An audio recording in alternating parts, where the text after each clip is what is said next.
Mr. Ralphi Rosario. How you doing? Good, Darrell. How's it going? I am good. Like we were just talking about, we spoke a long, long time ago. Yes, yes. I And know we connected when we did a little session. You did some bass line licks for me on a project that I was actually working on, so that was pretty cool too.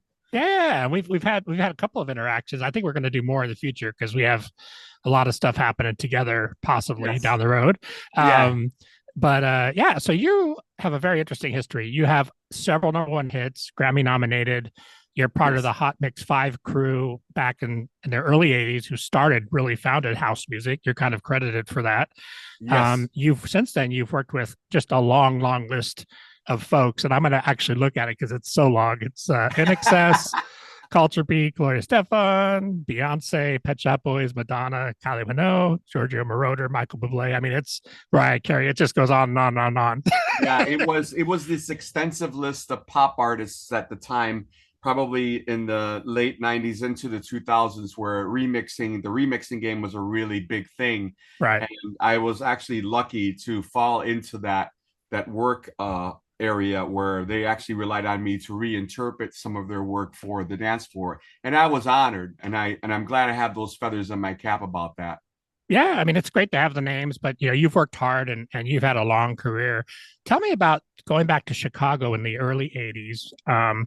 You guys founded the Hot Mix Five crew. Tell me how that kind of came about. The Hot Mix 5 crew basically was before they were actually named Hot Mix 5, it was just like maybe 5 to 7 guys that were turning in mixtapes on the radio station for this radio station called WBMX because they wanted to do, DJ mixes on the weekends. So they thought that would be a cool thing to add to their lineup and their programming.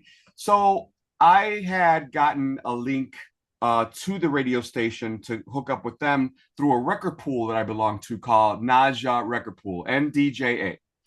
And Don St. James was the director of the pool, and he says, "Hey, the radio station is looking for DJs. If you want to submit some tapes, maybe it'll be aired, maybe it won't be aired." So I just kept sending tapes every week, and I got nothing, right? And then one night, I was I was 14 years old, dude. Wow, 14. 14. So you're a baby, I was, but the thing is, I was so into what was going on with the music in the right? 80s the early 80s, that I fell from disco because I was a big disco fan. And then all of a sudden it became dance music. It was no longer disco, right?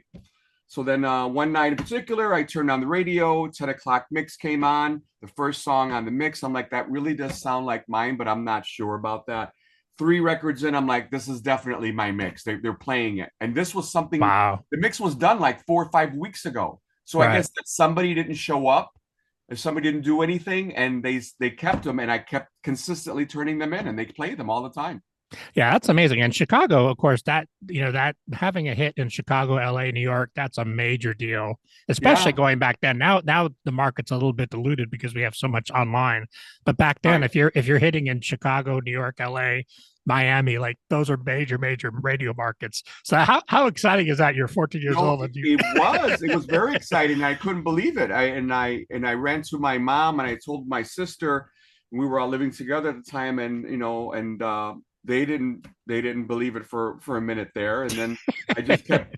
I consistently, again, it's the consistency paid off. The right. turning in the tapes every week, they saw my name, they knew I was consistent, they knew that I was giving them a good show for the hour, and it just took off.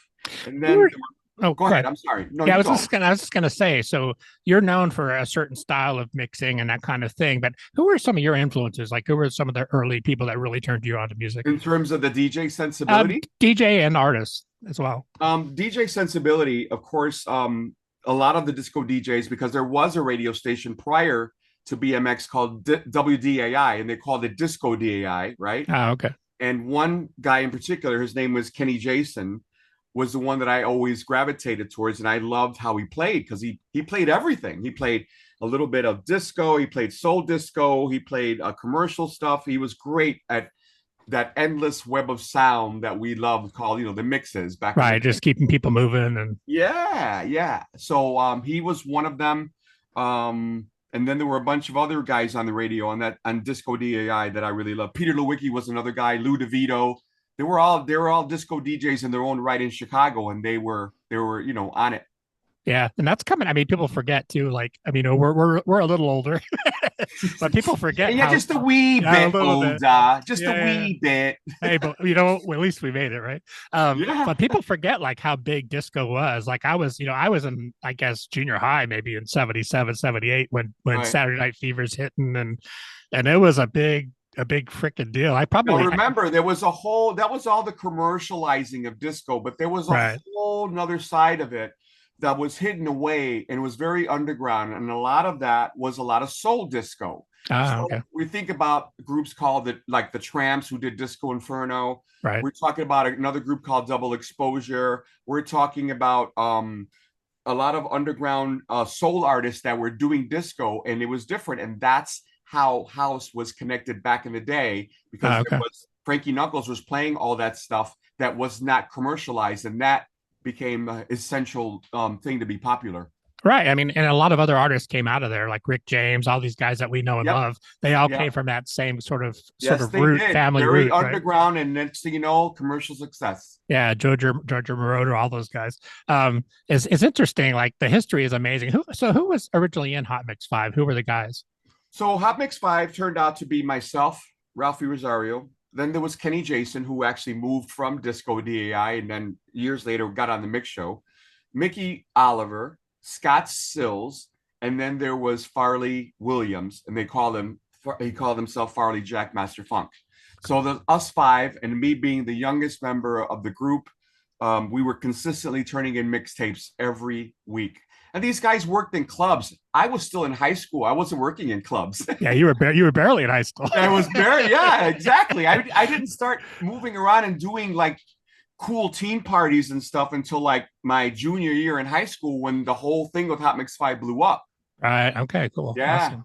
Yeah, and that's an amazing story. And like, so how big is? I mean, it seems like collaboration is a big thing, and I know that we have our friends too that we both work with Dean Bouchal, who's a producer, Yes. director, and then Craig Snyder, who's also a producer. How big has collaboration played a part in your success and your background? As far as production in the studio, after playing records for so many years, I wanted to make records like a lot of guys in Chicago back in the day. So I started exploring and seeing how was it to be put together? How does it work? How do you do it? I see that Atari tape machine back there in your studio. And it's funny because I remember cutting tape on those machines when some of it would go wrong, or quarter-inch tape. So it was a Yeah, hard lesson to learn. like literally cutting tape with a razor Exactly. blade. A crash course with, yeah, a splicing block, a grease pencil. Wait, I Right. think I still have a grease pencil in here somewhere. Yeah. No, Funny. anyway, yeah, look, a grease pencil.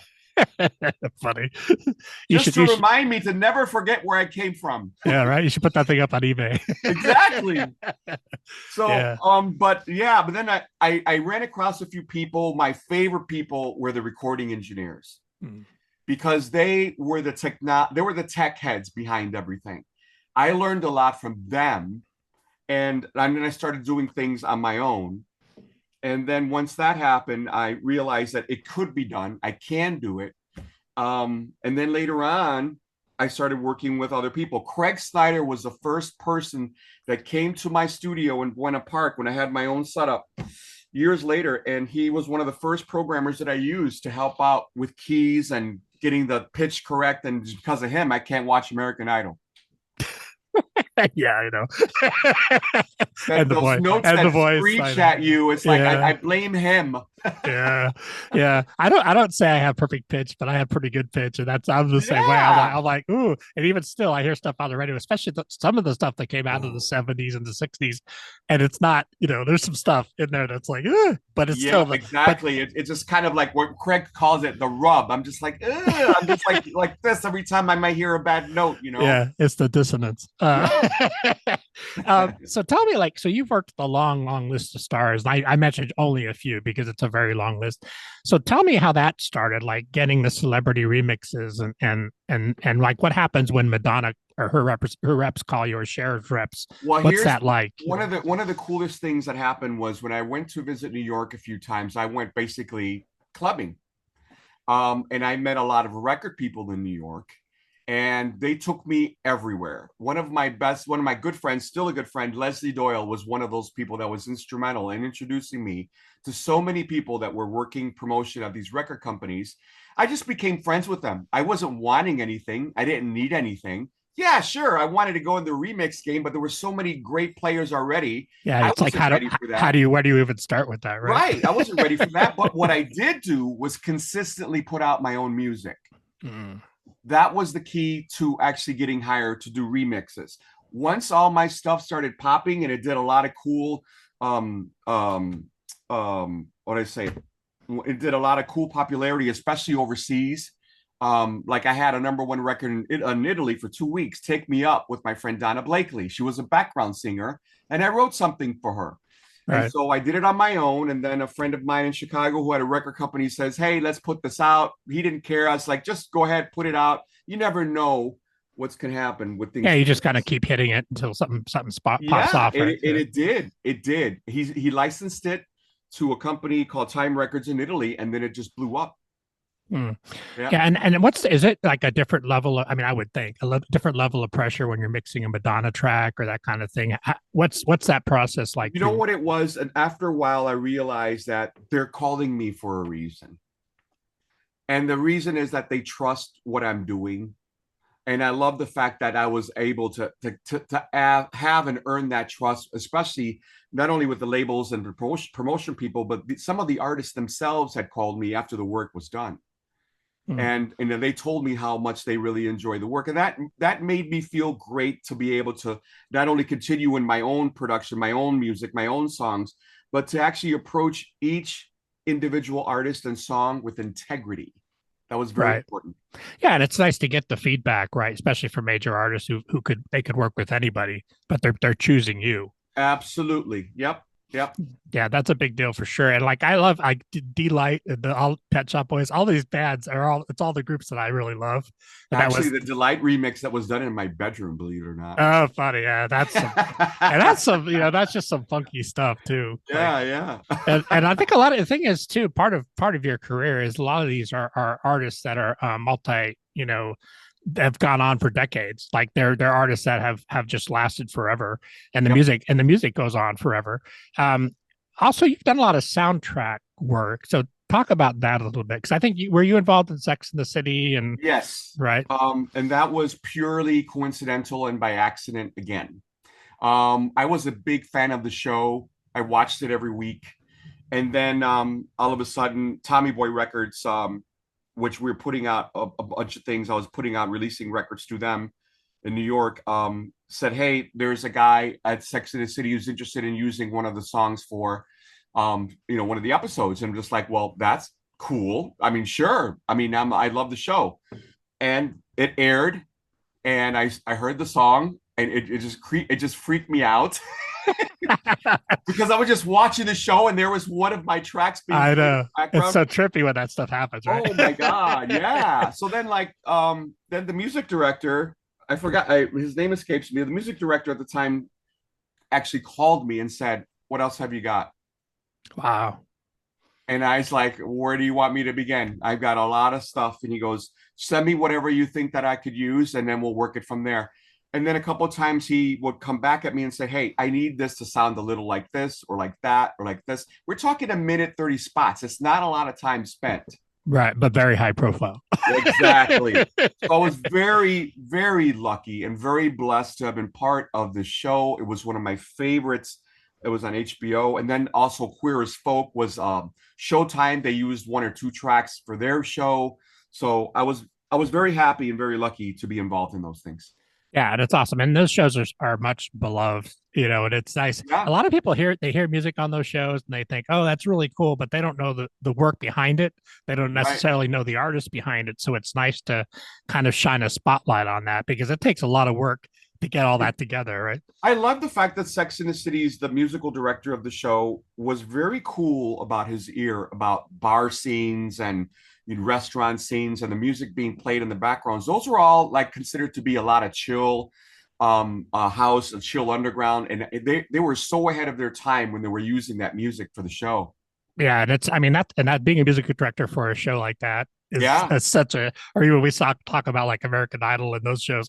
To be that is a 24-hour a day Yes, that's exactly right. for 15 years or however long. So God bless God bless those guys because I don't know. Oh my God. So let's jump Definitely. to what's going on now because I know you have a lot of stuff always happening. What are some of the current things that you're working on that you could talk about? The one thing, and I'm a big person of not letting the cat out of the bag, especially on the social media sensibility. I don't like the teasers, so to speak. Right. But right now, it actually started in 2020 during COVID. I decided that I wanted to do another album. And so I started working on it. And right now, it will be released next quarter. It's called La Collezione Privata, meaning the private collection. And then Ah, there's two parts to it. There's going to be the album versions of stuff, and then there's going to be extended mixes and remixes and rarities of those particular album tracks. right. So that one is called Estesa, which is meaning long version. So I wanted to do something cool that way. I'm still working on it now. I have 3 pieces that need to get done, but that's coming out first quarter. It's coming out of Stickman Records out of Canada.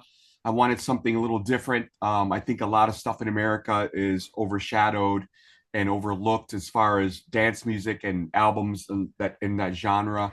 It's just Right. Yeah. oversaturated. It's too much. Yeah, I think a lot of people too. They kind of think when they think dance music, they're thinking of EDM, they're thinking of Ibiza, they're thinking of. But it's actually, I mean, there's a lot there and a lot of different. I know talking to Craig, our friend Craig, Mm-hmm. I worked on a track with him and he remixed for us, and he came out with 4 different versions, and I was like, I never really, and it was cool stuff. Each one stood on its own, and Right. people don't realize like one song in the house or dance music can have many different iterations, right? Yes. Yes. I mean, I okay, so consider this. 2020 started to work on this album. I thought I had it all finished up like 2 years later. And then I started changing things again. Mhm. Yeah, Because it just like all of a sudden I feel like I needed to be caught up with the times because I felt like it was like kind of sounding old or whatever. And, right. Yeah. that's what thing I love about having my own room and being in the studio is that you can just reinvent the wheel at any given time. Yeah, and I mean, and do things do change, and especially in your world, like 6 months can be a long time. Yes. There's maybe a whole different vibe that comes out, and you want to capture some of that, right? Absolutely. A little flavor of that goes a long way. It also scares me because, and this is another reason why I was kind of reluctant to do another album, is because there's so much an oversaturation of music. I Mm. remember Leslie said there's at least 300,000 pieces of music that come out every Tuesday. Yeah, there's a lot of noise out there, Who has time to listen to 300,000 pieces of music? right? I don't. Yeah, and that's part of that's we were talking about the podcast because I've been going now for 3 years where we just hit 400,000 downloads, and my one of my missions when I was originally thinking about this and actually releasing music in general as well is if Right. you don't have a plan to promote it, it's almost not it's almost no point to it. It's Only because non-existent. because there's so much noise. You got to cut through the noise, right? I was like that. I had a small label that was coming out, and all the channels were hit. Spotify and TrackSource and Beatport. They were everywhere. Yeah. But you're right. If you don't have the greasy wheel, if you don't squeak, it's never going to work. So that's the difference about this particular project and the album project is because there's going to be a whole PR team behind this thing when it comes down to Canada. And that's what I'm very excited about because I want to be able to reach other areas besides just here in America. I mean, you can release it on Tuesday and it's dead in water by Friday. I don't want Yeah, and that's the thing too. You want longevity. You don't want to buzz for a couple of days and it drops off the face no. of the earth, right? You got to keep spoon feeding to keep interest. Yeah, and I think it seems like today, I mean, I don't know what your thoughts are on this, but it seems like we're now in a place with streaming, which is kind of one of the main outlets, is we're really in a singles driven world, right? The album, um, you have to kind of figure out how you're going to release, right? Are you going to release the full album? Or are you going to start releasing tracks? What's your approach with that? Well, there was one single that was already released uh, towards the end of the summer, which is called So Amazing with my friend Andrea Love. And it was great. There was a little lyric video that was done. It was awesome to introduce part of what was happening or part of what was going to come. So, yeah, singles are great. I don't want to oversaturate anything with remixes because it loses the value of the original piece that it was meant Right. to be. Yeah. So, Yeah, sure. There'll be a couple remixes here and there on things that I decide or whatever, but I want the album in its entirety to be an experience, and that's exactly what I'm trying to design it to be. Yeah, and I prefer that. I mean, that we think when we think about music that we all grew up on, it was the Right. album. It was the whole story, not just part of the story. Right? Exactly. So Yeah. there's like the cool thing about it was like after I started tracking everything in 2020 all the way down to like 2022, 23, I started to think about being musical, Right. right? Being a little bit more musical, conscious of that. So there's all kinds of cool little interludes to introduce some of the songs on the album. It's like a minute or two of nothing but musicality. And my friend Jay Capo, who's an excellent drum and bass guy, and he's an excellent programmer and keyboardist. And I brought him in to do like he helped me out with Jennifer Lopez. He helped me out with a bunch of other remixes. And I love his energy. I love his soul that he carries. So we started doing these interludes in between some of the tracks for the album. So I think that was Yeah. pretty cool. Yeah, it's a cool, and it just kind of keeps everything cohesive, right? Yeah, It's like it a, it's fresh. like a, it's kind of a bridge to the next piece. And Exactly. yeah, Yep. yeah, yeah. I like that. I like that idea a lot. Yep. Give me some advice that you give me some or my listeners some advice on things that you've learned along the way that you think young producers, young artists really need to focus on in this kind of crazy world that we live in musically. Well, there's too much of the same thing over and over and over again. There's a lot of copy and paste. And I think that a lot of people are looking for instant fame. A lot of it is just add water and stir. And that seems to be what's going on. I think that if you have an individual sound and you're not copying something else, and you because there's a lot of people that do break the ground, and before you know it, there's copycats from those people, right? Right. Yeah. But I think that you got to believe in your craft. You totally have to believe in it. You have to make sure that you do have a strong PR outlet to promote and get that out there and get the word out about what you're doing. But at the same time, just believe in your work. You have to believe in your work, and try to be a little different because there's so much of the same thing that's out there. You know, Yeah, and doing it's the good. same It's thing. good to have influences, but not copy them. Oh, Just I listen mean, and then make your own it's thing. Right. inspiring. You can be inspiring, but it doesn't necessarily mean like I'm going to do it just like that. No, Exactly. you Yeah. make it Exactly. your own. That's what they've always done through years. A lot of people have made it their own, so that's important. Make it Yeah, your and own. it. I'm sorry. Go ahead. No, no, go ahead. I said make it your own. Yeah. Yeah, and I think that that's important. Like, I mean, we all grew up with our influences, but I always say like, there's already a Jocko and there's already a Marcus Miller. These guys, it's like, but you appreciate what they do, and then guys take that and they kind of run with it and come up with a new version, right? Yeah. Oh my God. There was one time where when I was doing remixes, there was one guy, which will remain nameless. And he was actually just doing bootleg remixes, right? Or sometimes he had gotten hired to do remixes and flat out, as bold as it was, he stole most of the drum work that I basically had as intros or outros and just started putting his own stuff on top of it. Right.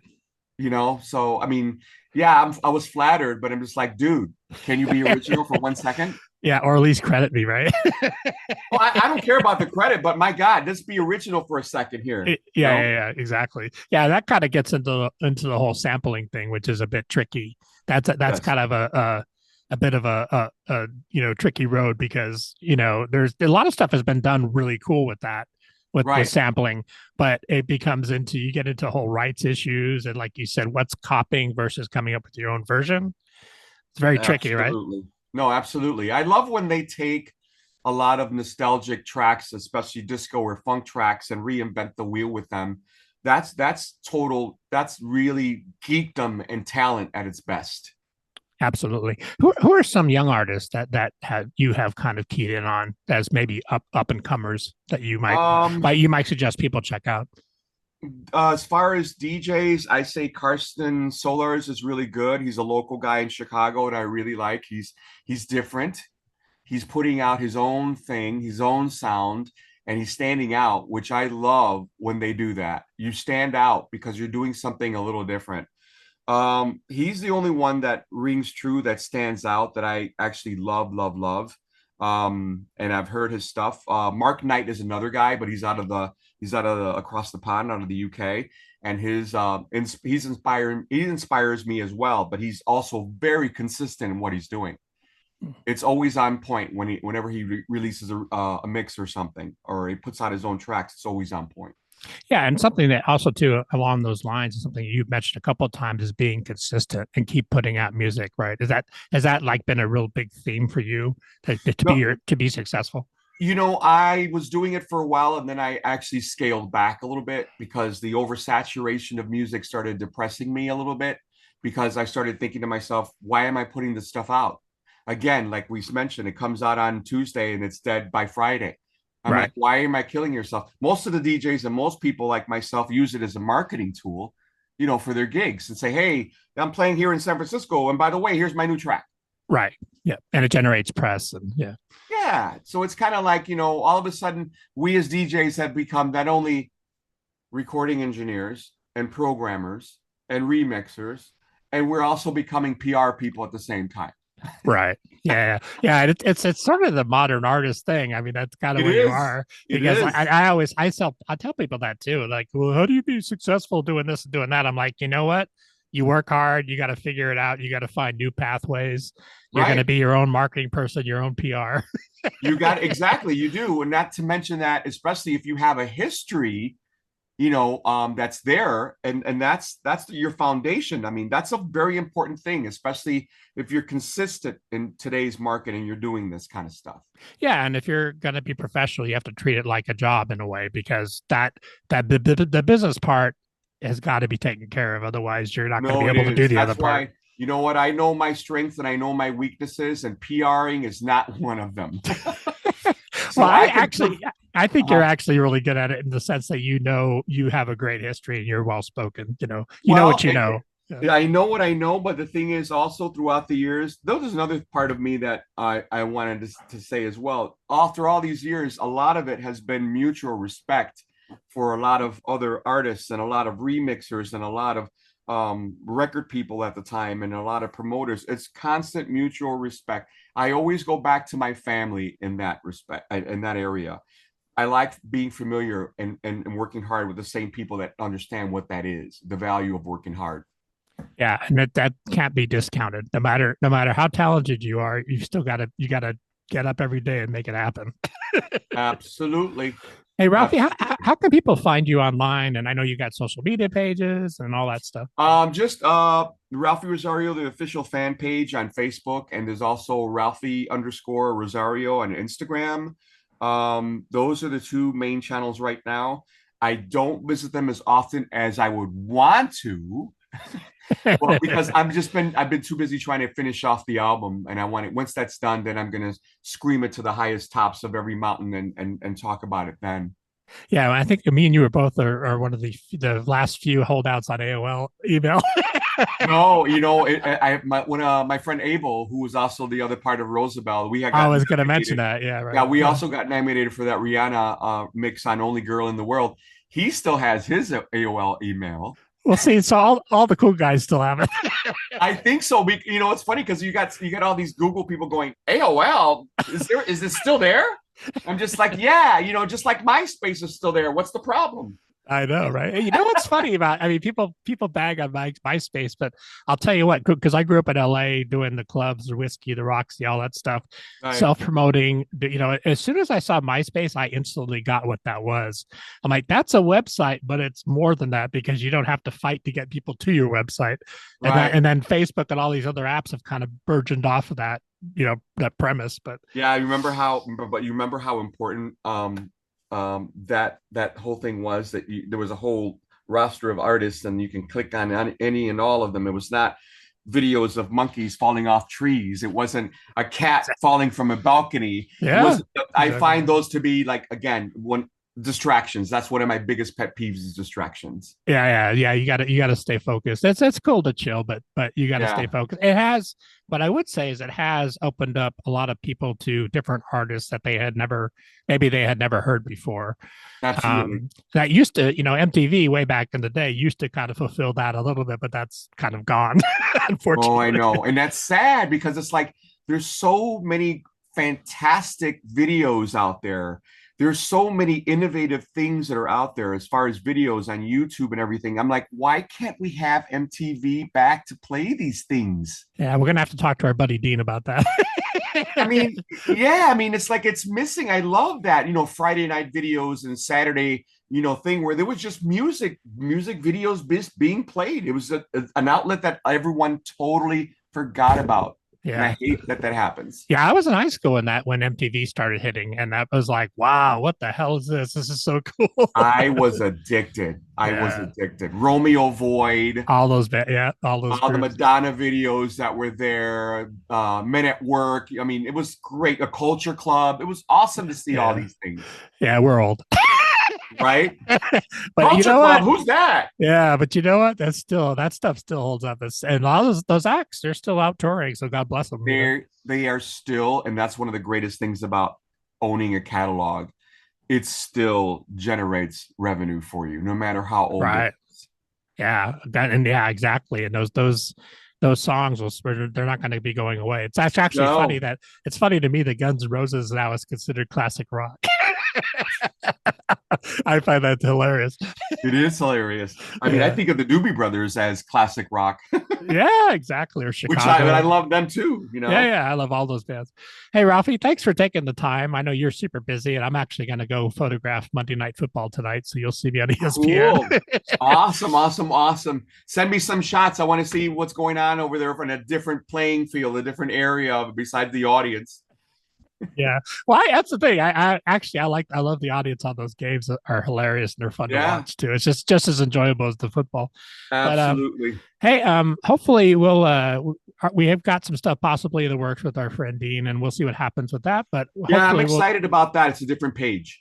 absolutely. And there's a lot of your story deserves to be told. It has been told somewhat, but there's a lot more to tell. Yeah, So there's a whole area of that. That's what I'm discussing with Dean. There's a whole area of just the whole history and how Hot Mix 5 began. And that's a really big right. thing that I'm trying to focus on right now. And Dean has been very instrumental in holding my hand and making me understand how I can help put this together. Yeah, and for people listening, so Dean Bushala, he's a producer and he a producer, video director, reality TV guy, has three Right. shows on Disney Plus right now.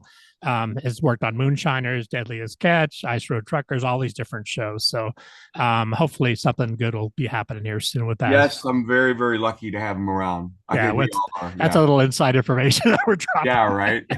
But hey, Ralphie, have a great day in Chicago, and give my friend Craig a hug, and hopefully, Yeah, definitely. I hope to see him soon. We got to get together and do some work all over again. So awesome. Yeah, hopefully we'll get a chance to hang out. I We've really never, appreciate you. yeah, we've never met in person, so we got to make that happen. Absolutely. We will. We will. All right, man. Have a good day. All right. Ciao. Awesome. Thanks. Thanks, Bye. Ralphie. Bye.